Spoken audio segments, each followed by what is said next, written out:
কবি সুকুমার রায় লেখা গোঁফ চুরি।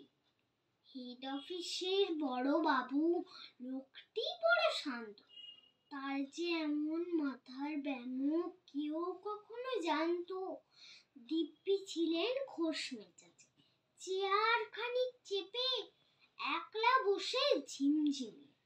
হঠাৎ গেলেন খেতে, আতকে উঠিয়ে হাত পা ছুড়ে চোখটি করে গোল। হঠাৎ পরে গেলুম আমায় ধরে তো। তাই শুনে কেউ বুদ্ধি ডাকে, কেউ বা হাঁকে পুলিশ, কেউ বা বলে কামড়ে দেবে সাবধানেতে তুলিস। ব্যস্ত সবাই এদিক ওদিক করছে ঘোরাঘুরি, বাবু হাঁকে নড়ে আমার গোঁফ গিয়েছে চুরি।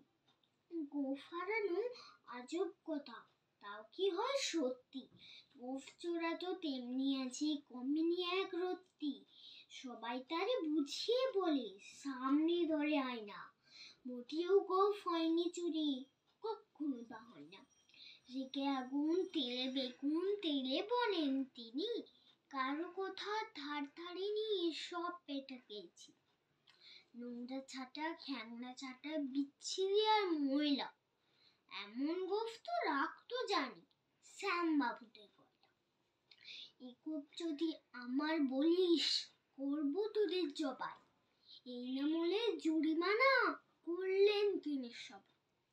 ভীষণ রেগে বিষম খেয়ে দিলেন লিখে খাতায়, কাউকে বেশি লাই দিতে নেই, সবাই চড়ে মাথায়। অফিসের এই বাঁদর গুলো মাথায় খালি কোপ। গোঁফ চোরা যে কোথায় গেল কেউ রাখে না খবর।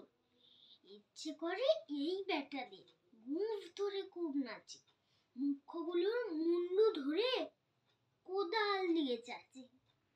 গোঁফকে বলে তোমার আমার, গোঁফ কি কারো ঘৃণা। গোঁফের আমি গোঁফের তুমি, তাই দিয়ে যাইছে না। নমস্কার।